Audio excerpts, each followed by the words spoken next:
Migliaia di giovani al Job Day anche oggi. Tanti studenti arrivati da tutta la Sardegna a quella che è considerata la fiera del lavoro, quindi, tra loro molti diplomati e laureati in cerca del primo posto di lavoro. Appuntamento e colloquio per tanti giovani pieni di speranza dunque, che hanno affrontato lunghe file per ottenere almeno uno stage. L'iniziativa dedicata alle politiche attive per il lavoro è firmata dalla Regione Sardegna con l'organizzazione dell'ASPAL, Agenzia Sarda per le politiche attive del lavoro.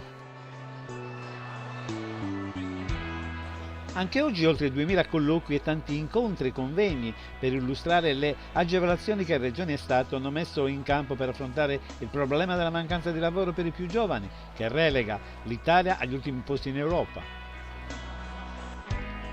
Purtroppo il Sardinia Job Day ha dimostrato quanto il lavoro manchi, visto l'assalto letterale alla fiera di Cagliari, dove uno schieramento di aziende offriva un colloquio con il fine ultimo di un'assunzione, quasi sicuramente a tempo determinato, che per molti può essere pur un inizio per entrare nel mondo del lavoro.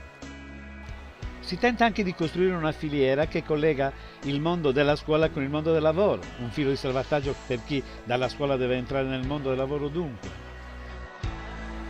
Insomma, un assalto in piena regola alla fiera di Cagliari per questo Job Day, da parte di migliaia di persone, che conferma la mancanza di posti di lavoro tra i giovani e non.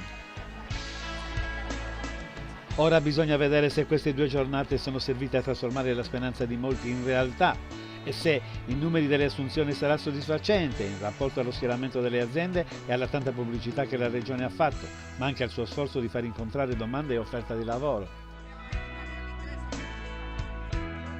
Al Sardinia Job Day partecipano anche 11 servizi per l'impiego pubblici di 9 paesi europei: Germania, Spagna, Francia, Belgio, Polonia, Slovenia, Portogallo, Romania e Finlandia. Tanti studenti hanno affollato gli stand delle Forze Armate, che hanno per loro un fascino irresistibile e offrono un posto statale sicuro ma non certo facile da ottenere.